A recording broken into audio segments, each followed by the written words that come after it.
4 ans. Cela fait 4 ans que je cherche à faire des vidéos sur internet. J'ai pourtant tout le matos. La caméra. Alors, comment est-ce que ça fonctionne cette merde? Le micro. Test. Le fond vert. Les lumières. L'ordinateur pour le montage et les jeux vidéo.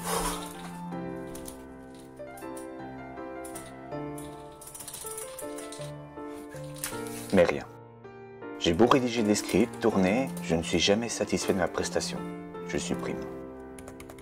J'en viens à me demander, est-ce que c'est vraiment ce que je veux? Je n'ose pas par timidité, par perfectionnisme. Peut-être que je devrais avant tout me critiquer moi-même. Mais pourrais-je être objectif? Est-ce que je ne risque pas d'être trop dur avec moi-même, me démotiver?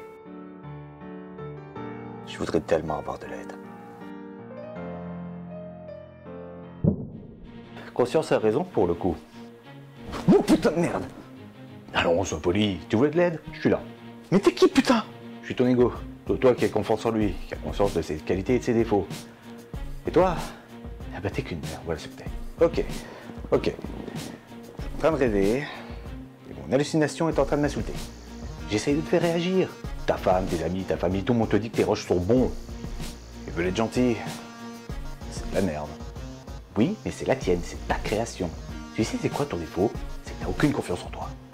Et je n'ai aucune compétence en image, en son, en montage. Connerie.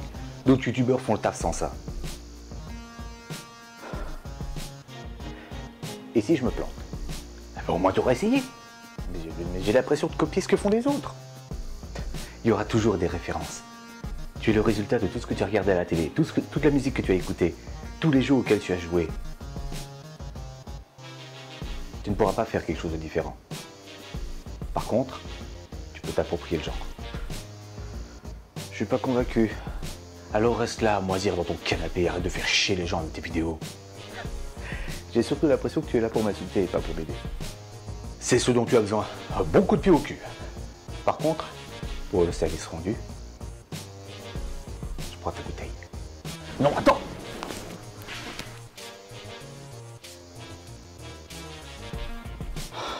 Bon, qu'on faut y aller.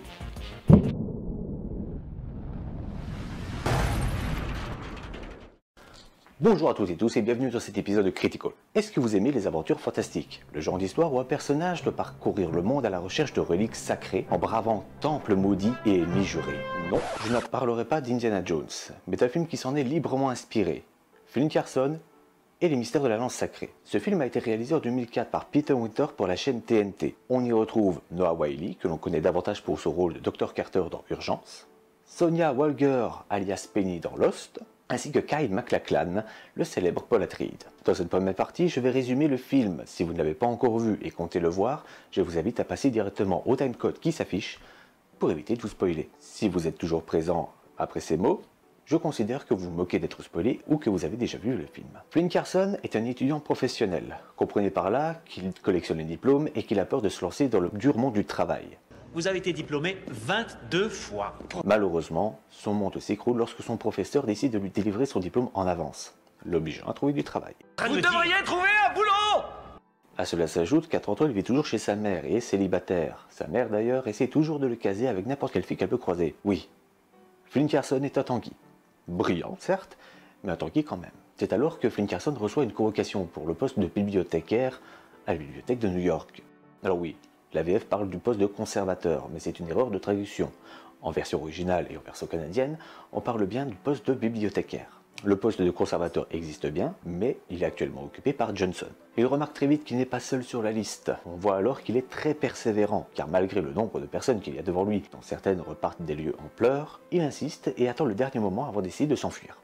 Il s'avère néanmoins que Flynn Carson est le candidat idéal. Il est directement pris pour le poste et on commence la présentation des lieux. On s'aperçoit alors que les lieux sont sous haute sécurité, autant que celle des militaires pour les bombes nucléaires, et enfin se dévoile devant lui la grande Bibi. Oh, l'Arche d'Alliance! Sauf que dans la soirée, la lance du destin, ou plutôt un tiers de celle-ci, est alors dérobée au sein de la bibliothèque. Attends, les militaires s'inspirent de la bibliothèque pour protéger leurs secrets et leurs bombes nucléaires, mais un petit groupe de terroristes parvient à entrer sans mal et à voler un de tes objets les plus puissants. Et surtout, il ne vole qu'un seul objet, alors que la bibliothèque regorge d'objets pour rendre immortel ou détruire le monde. T'es en train de dire qu'ils sont des bulles des deux côtés. Non, je dis surtout que le cambriolage est un scénarium et que du coup, il défie toute logique humaine. Mais qu'est-ce que tu fous là d'ailleurs, toi? Oh, je vais juste voir comment tu te débrouilles. Oh, bah ne bousille pas trop la vidéo, hein, tu seras gentil. On révèle alors à Flynn Carson quelle sera sa mission exacte en tant que bibliothécaire. Vous êtes la seule personne qui pouvait nous rapporter ce morceau de lance. Non. On l'envoie alors en Amazonie pour chercher le deuxième morceau de la lance. Sur le trajet, il parvient à déchiffrer une langue morte, le chant des oiseaux, en seulement 7 heures. Et là, c'est le drame.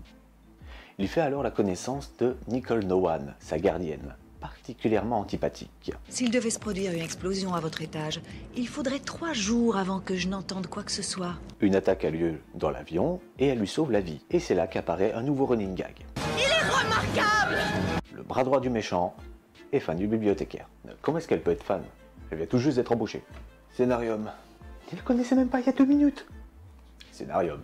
Les deux compères s'enfoncent dans la forêt amazonienne en tentant tant bien que mal de faire connaissance. Malheureusement, Nicole n'est pas très coopérative. Vous n'avez pas besoin de mieux me connaître et je n'ai pas besoin de mieux vous connaître. Par contre, on doit travailler ensemble. Alors... rien de très joyeux. Là apparaît le premier obstacle, un pont pourri qu'il leur faudra traverser. Si vous pensiez que Flynn Carson était un génie, cette séquence devrait peut-être vous faire réfléchir. J'étais tout à fait persuadé que ces planches me supporteraient. Après ce désastreux passage, voilà que Nicole s'assagit un petit peu, après que Flynn lui ait montré quelques papillons. Des papillons?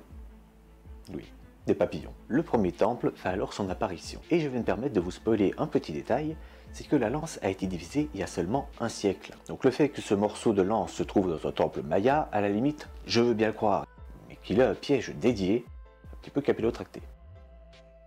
Après le succès de cette première mission, nos amis sont capturés par les grands méchants et on fait alors la connaissance d'Edward Wilde, le précédent bibliothécaire, qui était l'amour de Nicole et qui avait simulé sa propre mort. Il se révèle alors être un odieux connard, avide de pouvoir, mais surtout sans talent. Je m'explique. Edward Wilde a occupé le poste de bibliothécaire pendant 2 ans. Il a parcouru le monde à la recherche d'artefacts. Cependant, lorsqu'il s'aperçoit qu'il faut parler le chant des oiseaux pour déchiffrer les énigmes, il considère cela impossible. Alors, je le rappelle, Flynn Carson l'a fait en seulement 7 heures. C'est impossible à déchiffrer. Sauf pour un bibliothécaire qui se respecte. Et lorsque la position prochain fragment lui est révélée, c'est-à-dire Shangri-La, il ne le croit pas car cette terre est légendaire. J'ai envie de dire, c'est pas un petit peu son métier de parcourir les terres légendaires et pour retrouver des artefacts tout aussi légendaires? Et ils arrivent enfin à Shangri-La, tous ensemble, et récupèrent le dernier morceau de lance qui maintenait la cité. Qu'on soit bien d'accord, Shangri-La est une cité immémoriale. Ça m'étonnerait que les habitants aient accepté que leur cité s'autodétruise si on en retire un artefact qui ne fait même pas partie de leur culture. Bref, Flynn Carson et Nicole s'enfuient avec le dernier morceau de lance. Et alors qu'ils se croyaient en sécurité, le dernier morceau de lance est volé et Nicole est enlevée. Comment? Va savoir. Et il laisse Flynn tranquille. Ouais. Scénarium. Judson vient alors prêter main forte à Flynn pour récupérer le morceau de lance et sa gardienne. Le vieux. Ouais. Mais il a été marine. Ensemble, ils vont combattre la confrérie du serpent. Judson va à lui seul affronter une multitude d'ennemis, Nicole va affronter sa rivale, et Flynn Carson va affronter Edward Wilde armé de la lance sacrée réunifiée. Et tout est bien qui finit bien. Judson l'emporte sur une multitude de gars. À qui le tour de se battre avec moi? Nicole l'emporte sur la groupie. On veut pas de tes sales pattes dans nos affaires. Et Flynn prouve qu'il est plus intelligent qu'un homme, armé du pouvoir de vie et de mort. Flynn présente alors Nicole à sa mère, et les voilà repartis pour des nouvelles aventures pleines de... De ninjas qui voyagent dans le temps. Théorie, tu me dis ce que tu en penses. Puisque le voyage temporel existe, ils ont pu remonter dans le temps après la division de la lance, pour les donner aux peuples qui ont créé des temples tels que Shangri-La et le temple Maya, et du coup avoir les pièges dédiés, ça explique tout. Ouais, ça se tient, ouais. Ou alors, scénarium. Malgré les nombreux défauts que j'ai pu citer, j'ai apprécié ce film. Effectivement, le scénario est ultra cliché, les personnages sont beaucoup trop manichéens, et l'humour peut être considéré comme grotesque. Cependant, le jeu des acteurs est plutôt bon, et les effets spéciaux aussi d'ailleurs. Mais dans le fond, je pense que j'ai davantage apprécié le potentiel de cette œuvre plutôt que son existence concrète. Voyons quelle note mérite ce film. 9. Bien oui, ce n'est pas parce que j'ai apprécié un film qu'il sera enfin un bon film, malheureusement.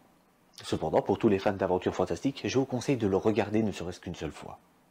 C'est la fin de cet épisode. Je vous remercie de l'avoir regardé. Si vous avez apprécié le divertissement, cliquez sur le like. Si vous ne l'avez pas apprécié, cliquez sur le dislike.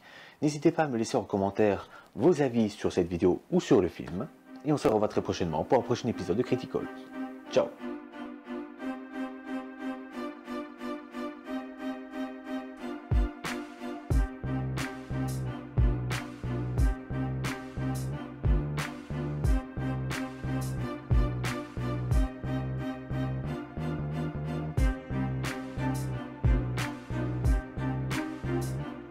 Tu comptes vraiment finir ta vidéo comme ça? Et qu'est-ce que tu veux que je dise de plus? Hein? Que c'est toujours mieux que Lara Croft, que c'est toujours mieux que Indiana Jones et le Royaume du Crâne de Cristal, je vais me faire des ennemis.